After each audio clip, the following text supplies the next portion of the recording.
오늘 본문은 두 개의 짧은 단락으로 되어 있어요. 첫 번째 단락은 예수님께서 12제자를 전도여행으로 파송하시는 장면입니다. 두 번째 단락은 예수님에 대한 소문을 들은 헤롯, 분봉왕 헤롯이 예수님에 대해서 반응하는 장면입니다. 우리는 지난주에 예수님께서 야이로의 딸을 살리는 장면을 보았죠. 예수님께서 거라사 광인을 고치고 다시 갈릴리 지역으로 배 타고 제자들과 함께 넘어왔을 때 야이로가 간절한 마음으로 기다리고 있었습니다. 예수님 앞에 무릎을 꿇고 저희 집에 오셔서 제 딸이 죽어가고 있으니까 딸을 와서 고쳐주십시오 하고 간곡히 부탁을 드렸습니다. 야이로의 간청을 들은 예수님께서는 야이로와 함께 야이로의 집으로 가죠.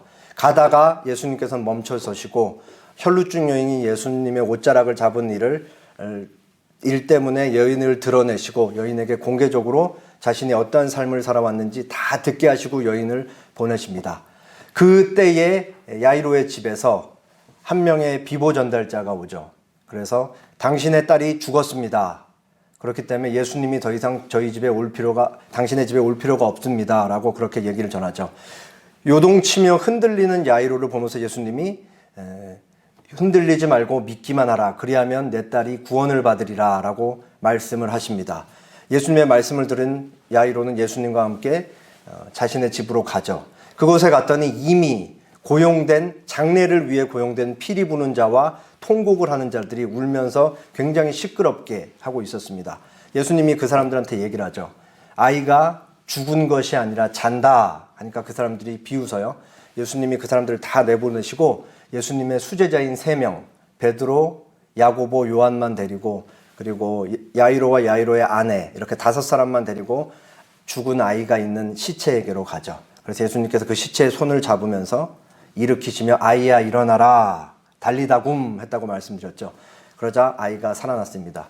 우리는 그 말씀을 통해서 예수님은 죽은 생명까지도 그리고 인간의 생명을 주관하시는 주권자이시다라는 진리를 배웠습니다. 그리고 오늘 본문이 등장해요. 개요를 말씀드리면 9장 1절 2절에는 예수님께서 제자들을 파송하시는 상황에 대해서 설명하고 있습니다. 그리고 3절부터 5절까지는 예수님께서 이제 제자들을 단기 전도 여행에 파송을 하시는데 거기서 이제 예수님이 이러이러한 것은 주의하고 준비하지 말아라 라는 것을 자세한 당부의 명령을 주십니다. 4가지 명령인데 2가지 부정명령이고 2가지 긍정명령으로 되어 있습니다. 그래서 예수님의 당부 명령을 들은 제자들은 예수님으로부터 이제 파송을 받죠. 그래서 짧은 전도 여행을 떠난다는 게 9장 6절입니다. 그리고 다음 단락으로 넘어가서 9장 7, 8절에 예수님에 대한 소문이 갈릴리 지역에 두루 퍼졌잖아요. 예수님이 공생의 사역을 짧지 않게 하셨으니까 헤롯이 그 소문을 듣습니다. 그리고 첫 번째 보인 반응은 당황했다. 그리고 9장 9절에 헤롯이 예수님에 대해서 소문을 듣고 보인 두 번째 반응은 예수님을 보고자 했다, 궁금해했다 라는 내용이 오늘 본문의 간단한 개요입니다. 이제 오늘 본문의 위치를 조금 말씀드리면 이따 뒷부분 가서 조금 더 자세하게 말씀드리긴 할 건데 예수님의 제자들은 이미 예수님과 동고동락하면서 예수님께서 가르치시는 자세한 천국 복음에 대한 내용을 들었고 예수님께서 수많은 병자들을 고치시고 그리고 수많은 사람의 몸속에서 귀신을 쫓아내시는 일들을 그 외에 죽은 자도 살리시고 바람과 물결을 꾸짖으시니 잠잠해지는 이런 것들까지 다양한 사역을 경험한 상태였어요. 그리고 이제 지금까지는 예수님을 통해 경험했던 것을 이제 제자들이 직접 경험을 하게 됩니다. 예수님이 보내시는 거죠. 그걸 경험하게 하시려고. 그래서 제자들이 예수님이 하셨던 동일한 일을 갈릴리 곳곳에 다니면서 많은 사람들에게 능력을 행하고 하나님 천국 복음을 전하게 되는 거죠. 그래서 제자들이 그렇게 예수님이 하는 일을 대리자로서 하게 될 때 이 땅에 하나님 나라가 어떻게 임하는지 그리고 하나님 나라가 이 땅에 임하면 어떤 일들이 벌어지는지를 그렇게 증거를 하게 되었습니다. 그 일들을 통해 예수님을 증거하는 것이죠. 오늘 말씀을 통해서 교회의 정체성 혹은 신자의 정체성에 대해서 다시 한번 생각해보는 시간을 갖도록 하겠습니다. 말씀 한 절 읽고 본문 보도록 하겠습니다. 같이 읽겠습니다. 누구든지 주의 이름을 부르는 자는 구원을 받으리라. 그런즉 그들이 믿지 아니하는 이를 어찌 부르리요? 듣지도 못한 이를 어찌 믿으리요? 전파하는 자가 없이 어찌 들으리요? 보내심을 받지 아니하였으면 어찌 전파하리요? 기록된 바 아름답도다 좋은 소식을 전하는 자들의 발이여 함과 같으니라. 자, 이제 본문 보도록 할게요. 9장 1절 2절입니다. 예수께서 12제자를 불러 모으사 모든 귀신을 제어하며 병을 고치는 능력과 권위를 주시고 하나님의 나라를 전파하며 앓는 자를 고치게 하려고 내보내시며, 이렇게 되어 있습니다. 예수님께서 이제 12제자를 한 자리로 불러 모으셨어요. 그리고 이제 제자들을 전도 여행에 보내실 참입니다. 예수님께서 제자들을 불러 모으시고 두 가지 능력과 권위를 주세요. 하나는 귀신을 제어하는 능력과 권위를 주시고, 두 번째는 병든 사람을 고칠 수 있는, 치유를 할 수 있는 능력과 권위를 주시는 거예요. 이거 우리가 너무 당연하게 생각하기 때문에 놓칠 수 있지만, 예수님께서 왜 이 12제자를 불러 모으시고 치유와 축구의 능력을 주시는가? 치유와 축구의 능력은 예수님으로부터밖에 나올 수 없기 때문에, 선하신 예수님으로만 나올 수밖에 없는 것이기 때문에 제자들에게 주시는 거예요. 제자들에겐 이러한 능력이 없는 것이기 때문인 것이죠. 예수님께서 제자들에게 두 가지 능력을 주시고 이제 전도 여행을 보내실 때 두 가지 일을 시키십니다. 첫 번째는 하나님 나라를 전하게 하시고, 그리고 만나는 사람들에게 하나님 나라를 전하고 병 들린 사람이 있으면 그들에게 질병을 고치는 일을 하십니다. 여기서 놓치면 안 되는 사실은 하나님 나라가 증거되고 누군가 복음을 받아들이고 천국이, 하나님 나라가 임할 때 그거에 대한 현상으로 질병이 고쳐진다. 혹은 질병이 고쳐지는 일을 통하여 하나님 나라가 이러한 것이다라고 또 동시에 드러나는 것이죠. 그렇기 때문에 언제나 귀신이 쫓겨나가고 질병이 고쳐지는 것은 하나님 나라가 이 땅에 임한 것에 대한 보조적인 현상으로 이해를 해야지 본질이라고 우리가 오해를 하면 안 되는 것입니다. 그래서 이제 마가복음에 따르면 동일한 본물에 예수님께서 제자들을 그냥 한 명씩 보낸 게 아니고 두 명씩 짝을 지어서 6팀으로 보내었다라고 되어 있어요. 6팀으로 보내었다라고 되어 있지 않지만 12명에 2명씩 짝지었으니까 당연히 6팀이겠죠. 왜 예수님께서 2명씩 짝지어서 보냈냐? 여기 구약적인 배경이 있어요. 유대인들에게 2명이라는 숫자는 최소 증인수를 의미합니다. 예를 들면 이렇게 예를 들 수가 있어요. 만약에 제가 누군가를 살인을 했는데 여기서 제가 누군가를 살인하는 것을 단 한 명이 봤으면 효력이 없는 거예요. 최소 2명 이상이 있어야지, 2명, 3명 혹은 그 이상이 있어야지 제가 누군가를 죽였을 때 그 증인들의 말이 효력을 갖는 것이죠. 그래서 유대 사회에서는 2명이 최소 증인 숫자이다 라는 것입니다. 그러면 예수님께서 왜 2명을 이렇게 짝지어서 최소 2명 증인수로 보냈냐? 하나님 나라를 증거할 때 누군가는 받아들이고 누군가는 받지 않을 거 아니에요? 그거에 대한 증인을 확보하기 위해서 2명씩 보냈다라는 사실을 우리가 알 수 있습니다. 예수님께서 제자들을 보내는 이 장면을 종교개혁자 칼빈이 이렇게 주했는데 의미 있어서 소개를 좀 하도록 하겠습니다. 그리스도께서 제자들을 능력으로 무장시키시고 이들에게 자신의 신실하고 후한 일꾼이 될 것을 명하시고 자신들에게 위탁된 것을 혼자만 구겨넣어 가지고 다니지 말고 모든 사람의 공동 유익을 위해 행사하라고 권하고 있다. 더욱이 예수님께서는 이 기적을 통해 하나님 아버지께서 자신을 보낸 목적과 그분의 복음의 결과가 어떠할 것인가 하는 점을 보여주고 있다. 아주 중요한 얘기죠. 예수님께서 제자들을 지금 보내면서 하나님 나라를 전파하고 병을 고치고 귀신을 쫓아내는 능력을 주신 이유가 뭐냐? 자신들이 먼저 받아 누린 은혜, 그리고 예수님께서 주신 그 능력을 자신들의 전유로 자기들만 갖고 있는 것이 아니라 모든 사람들을 위해 두루두루 나누라라는 한 의미에서 그렇게 제자들에게 그걸 얘기하고 있다는 것이죠. 그리고 그 일을 통해 하나님께서 예수님을 왜 이 땅에 보내셨는지 그 짧은 전도 여행을 통해 드러내라라는 것을 그렇게 얘기를 하는 것입니다. 그래서 칼빈이 지금 제가 읽은 이 뒷부분에 이런 말을 덧붙여요. 우리를 사탄과 사망의 학정에서 구출하고 우리의 모든 고통을 도와주려고 예수님께서 모든 선의 창시자로서 우리에게 오셨다라는 것을 가르쳐 주신다. 제자들의 전도 여행을 통해 그게 드러난다라는 것이죠. 복음 전하고 치유와 축기가 일어날 때 예수님이 모든 선의 창시자, 그 선의 창시자를 통해 하나님 나라가 임할 때 이러한 형상들이 일어난다라는 것을 전달을 증거하고 다니라라는 것이죠. 자, 예수님께서는 제자들에게 능력을 주시고 선교에 나가서 이런 것을 해야 된다는 당부를 한 다음에 네 가지 명령을 하십니다. 9장 3절 4절 5절인데 제가 3절 4절 읽고 여러분이 5절 읽어주시면 되겠습니다. 이르시되 여행을 위하여 아무것도 가지지 말라. 지팡이나 배낭이나 양식이나 돈이나 두벌 옷을 가지지 말며 어느 집에 들어가든지 거기서 머물다가 거기서 떠나라. 5절 시작. 누구든지 너희를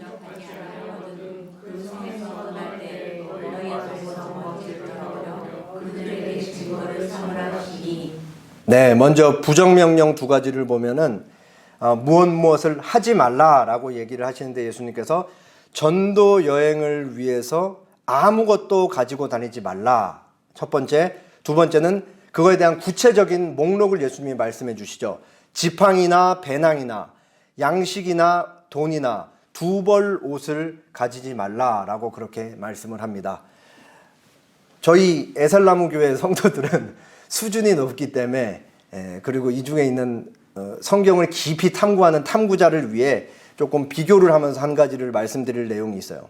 사실은 그냥 누가복음만 읽으면 큰 문제는 되지 않은데 그래도 동일한 공간복음이 이러한 내용을 다루고 있기 때문에 조금 소개를 하도록 하겠습니다. 마태복음 10장 9절 10절에 방금 제가 읽은 말씀 그대로 이렇게 나와 있어요.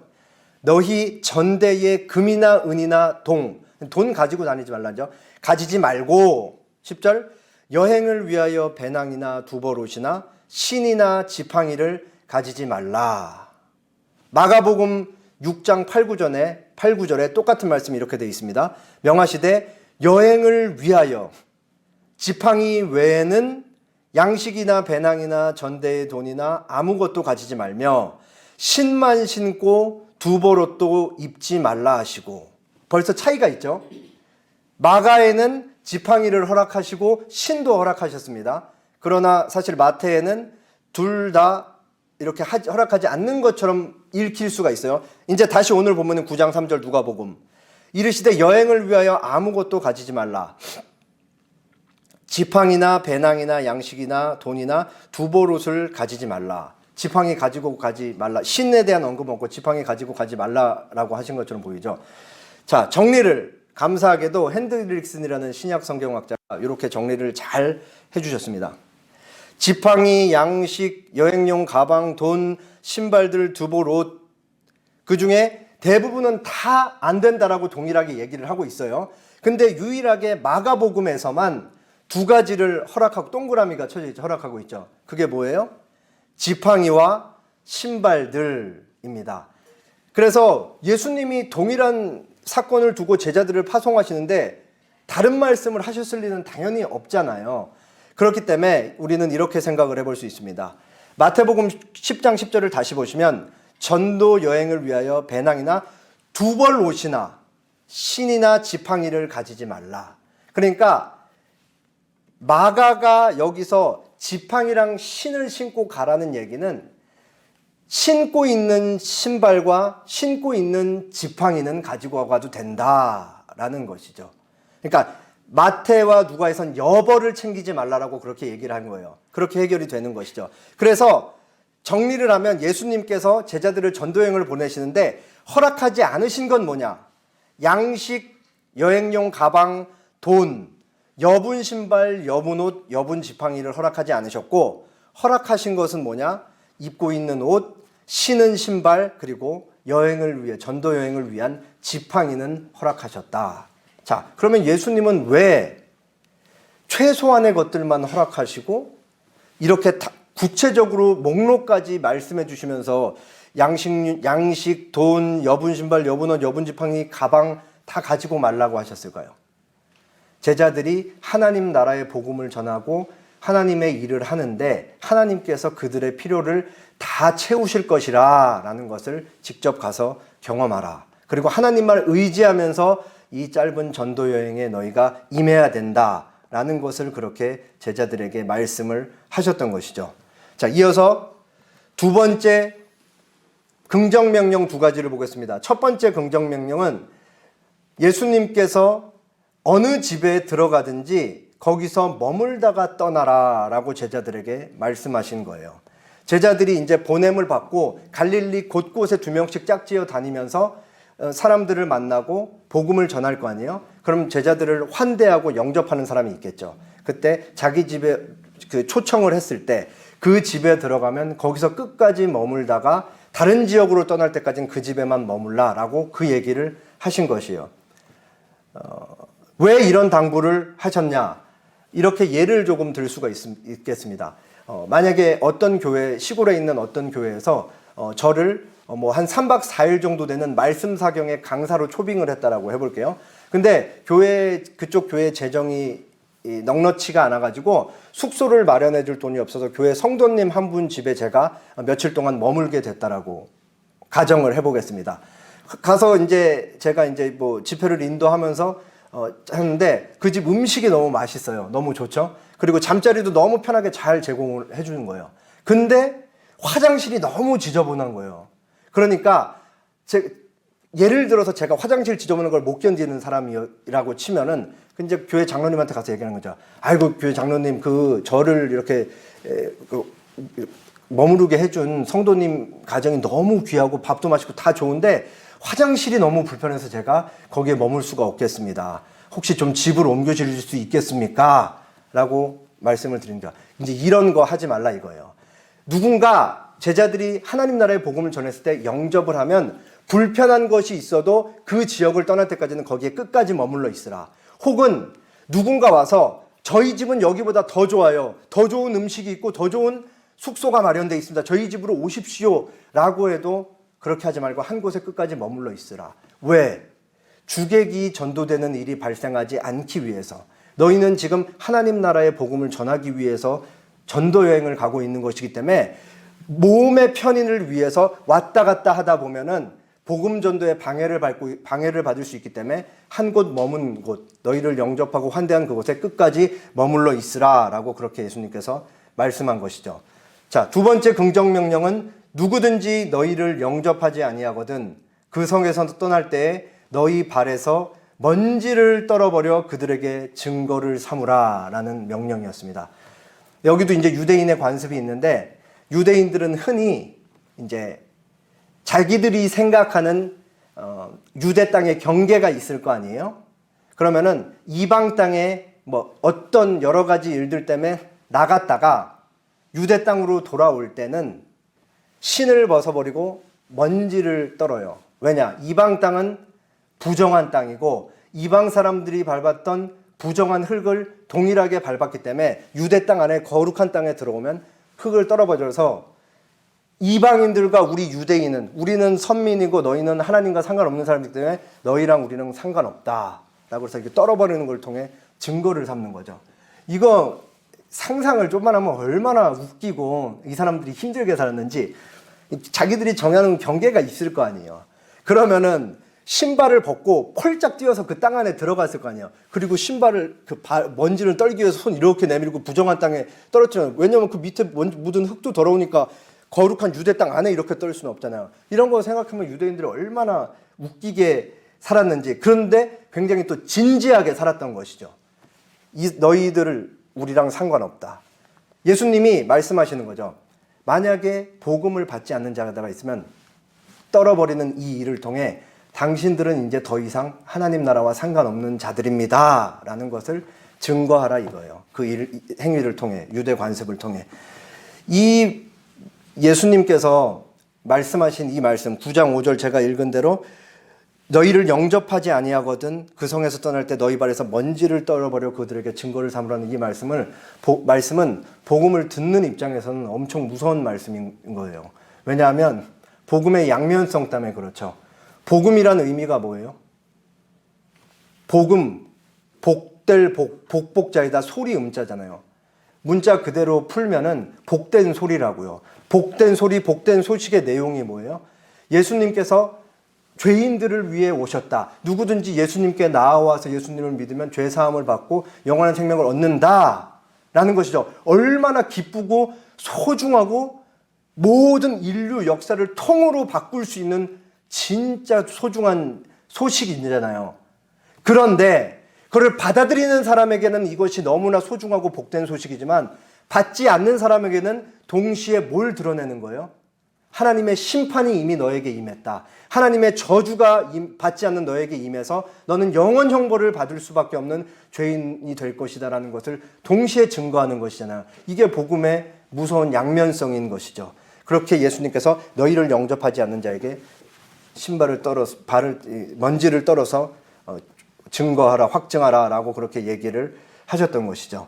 그렇게 이제 제자들은 능력도 받고 뭘 해야 되는지도 듣고 그리고 뭘 하지 않으면 뭘 가지고 다니면 안 되는지도 듣고 해서 이제 파송을 받아서 곳곳에서 마을을 두루 다니며 복음을 전하고 병을 열심히 고쳤습니다. 그리고 이제 헤롯이 반응을 합니다.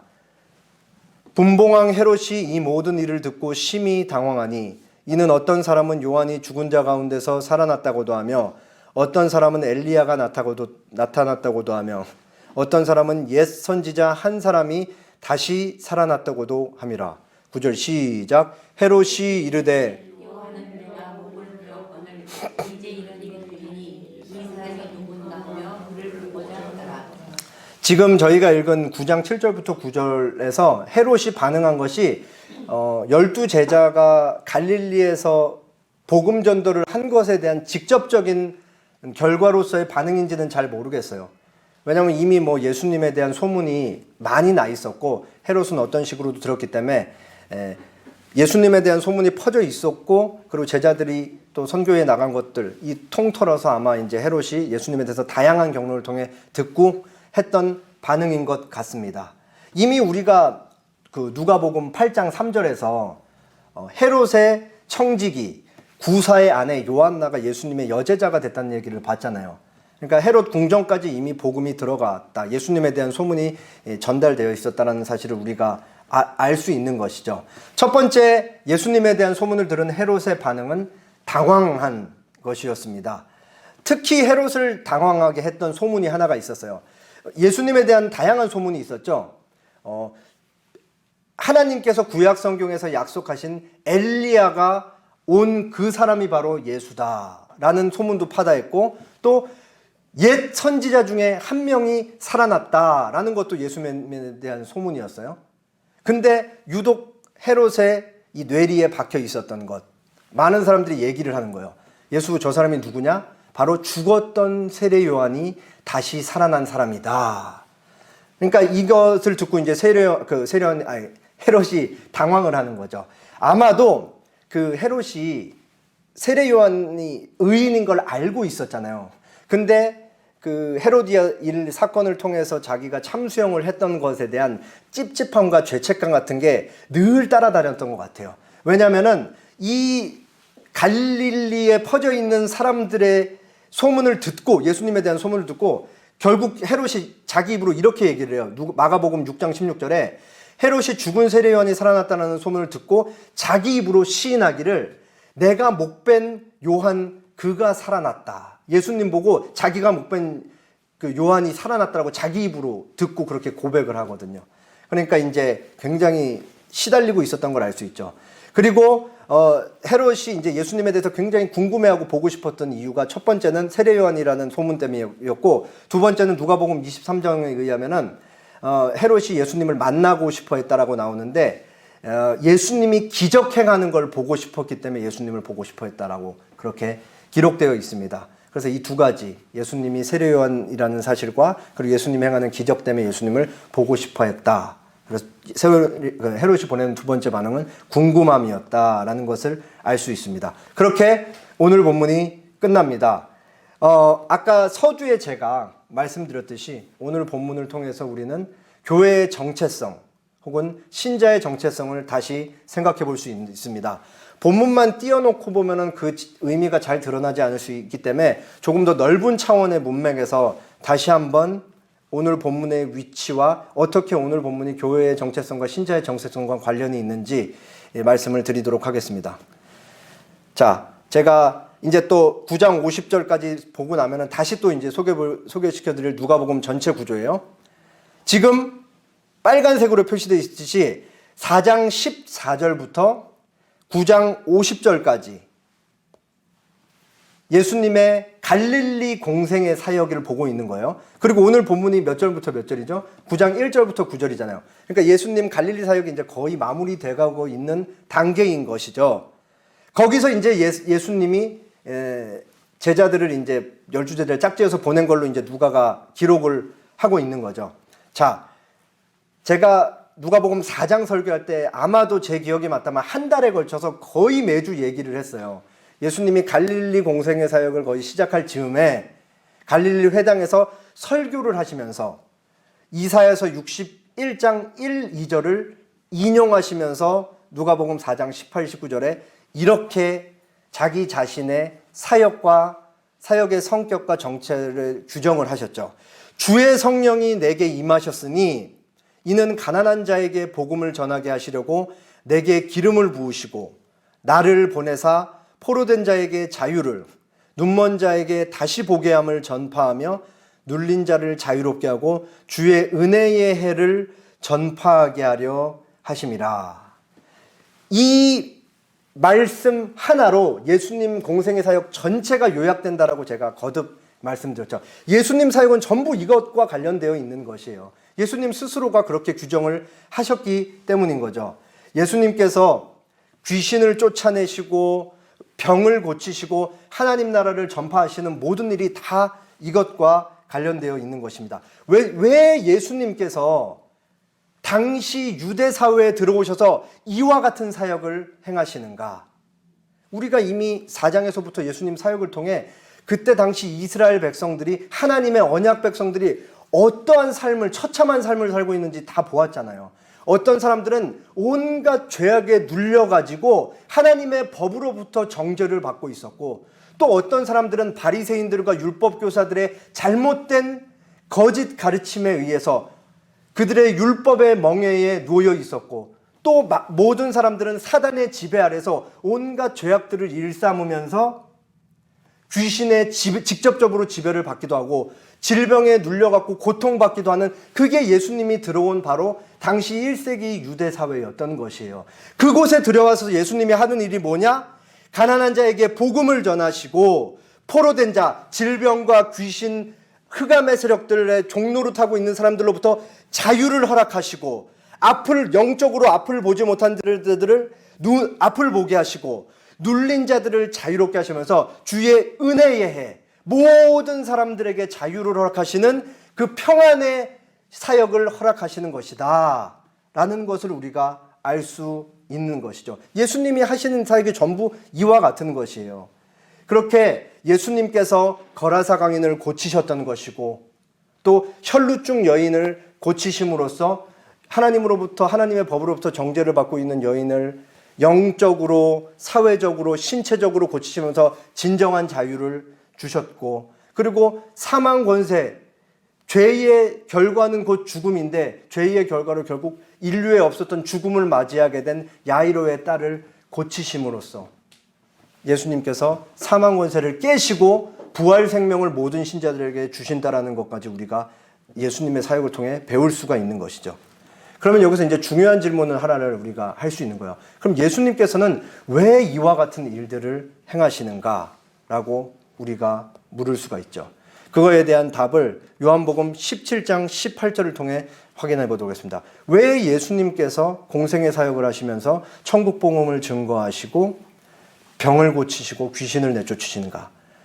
요한복음 17장 18절, 아버지께서 나를 세상에 보내신 것 같이 나도 세상에 그들을 보내었습니다 라고 그렇게 얘기를 하고 있습니다. 예수님께서 이 땅에 오셔서 하는 말씀, 하는 행동, 모든 것은 하늘에 계신 예수님을 보내신 하나님을 증거하는 자로 이 땅에서 그 모든 것을 하시는 거예요.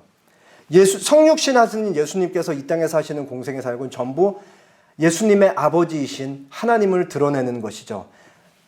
하나님의 무엇을 드러내냐? 하나님의 자비와 사랑의 속성을 드러내는 거예요. 하나님의 속성 중에 자비와 사랑이 하나님의 속성이라는 것은 자비 자체가 하나님이시고 사랑 자체가 하나님이시라는 것을 의미하는 것이죠. 예수님께서는 하나님께서 보시기에 하나님께서 본래 아담과 하와를 지었을 때 그 아름다운 보시기에 좋았다라고 고백하실 만큼 아름다운 모습은 다 사라지고 온갖 악한 것들로부터 눌려서 짓눌림과 유린당하고 있는 하나님의 백성들, 죄인들을 바라보면서 안타까움을 느끼시고 그들을 여전히 사랑하시는 것이죠. 그렇기 때문에 예수님께서 그 하나님의 어떠하심, 하나님의 사랑과 자비를 드러내는 자로서 그 땅에서 사시면서 그들에게 복음을 전거하시고 축기와 치유의 사역을 하시는 것이에요. 그것이 바로 예수님의 행적인 것이죠. 바로 여기서 이제 우리는 교회의 정체성, 그리고 신자의 정체성을 확인하는 것입니다. 하나님께서 예수님을 보내신 것 같이 동일하게 예수님께서 우리를 세상에 보내시는 것이죠. 그래서 예수님께서 우리를 세상에 보내셔서 뭐를 하라고 말씀하시냐? 이건 기능적인 차원에서 드리는 말씀이 아니에요. 우리 존재 자체가 그런 건데 우리는 보냄받은 그 자리에서 예수님의 사랑과 자비를 드러내는 자로 부름을 받았다라는 것이죠. 그렇기 때문에 우리가 하는 말이나 행동을 통해 예수님의 사랑과 자비가 죄인들을 향한 얼마나 사랑하고 있는지를 드러내는 것이어야 한다라는 거예요. 오늘날 우리가 살고 있는 이 한국 사회도 예수님께서 성육신하셔서 오셨던 1세기 유대 사회랑 크게 다를 게 없죠. 언어가 다르고 문화가 다르고 민족이 다르지만 사실은 그때도 여전히 무신론자들은 존재했고 그때도 여전히 하나님을 대충 믿는 사람들도 존재를 했던 것이고 그때도 여전히 하나님의 모든 거룩한 법으로 정죄받는 사람들이 있었고 그때나 지금이나 여전히 동일한 것은 하나님을 믿지 않는 모든 사람들은 사단의 지배 아래에서 여전히 종노릇하고 있다는 사실인 거예요. 그리고 이런 사람들의 수요가 점점 더 지금 늘어나고 있는 실정인 것이죠. 시간이 지날수록. 그곳에 우리가 사실은 보냄을 받아서 우리 존재 자체로서 예수님께서 어떠한 분인지를 증거하는 존재로 우리가 부름을 받았다라는 것이죠. 그리고 우리가 보냄받은 그 자리에서 하루하루 존재하면서 그렇게 삶을 살아나가는 것이 얼마나 중요하냐면 우리를 보고 있고 우리와 말을 섞고 있고 우리와 어떤 식으로든 교제를 하고 있는 사람들의 영적인 생명과 직결되어 있기 때문에 중요한 것이에요. 이 부분에 있으면 저도 정말 이제 괴로운 부분이 많고 쉽지 않은 부분이 너무나 많죠. 왜냐하면 어떤 사람은 저희의 잘못된 행동을 통해 하나님을 만나지 못할 수도 있는 것이에요. 그것이 교회가 됐든 어떤 친교 모임이 됐든 직장이 됐든 다 똑같은 거예요, 사실은. 그렇기 때문에 그리스도인의 삶, 아까 칼빈 선생님이 얘기하셨듯이 너희가 저희의 전유물이 아닌 너희의 그 삶을 통해 너희가 받은 것을 공적으로 드러내는 삶을 살아야 하는데 이게 얼마나 엄중하고 무거운 삶인지를 우리가 알 수 있는 것이죠. 현재 캐나다에서 목회를 하고 있고 또 청교도 전공자이신 아주 젊으신 분이에요. 70년대 한 중후반생으로 알고 있는데 제가 굉장히 좋아하는 현대신학자 마크 존스 목사님의 글을 하나 소개하고 설교를 마치겠습니다. 우리는 하나님의 이 속성, 하나님의 사랑을 의미해요. 하나님의 사랑의 속성을 세심하게 묵상해야 한다. 우리를 위한 하나님의 사랑을 알게 되면 타인을 대하는 우리 자신의 태도가 달라질 것이기 때문이다. 다시 말해 하나님과 그리스도께서 지옥에 가야 마땅할 죄인들, 본성적으로 하나님을 싫어하는 이 죄인들에게 마음을 두셨다면 우리가 그들을 향해 어떻게 하나님과 다른 태도를 보일 수 있겠냐는 것이다. 우리는 불신자들을 사랑하되 말뿐만 아니라 행동으로 그들을 설복시켜 그리스도 안에 있는 하나님의 사랑으로 이끌고자 하는 그런 사랑으로 사랑해야 한다. 하나님의 사랑은 행동으로 이어졌다. 그렇죠.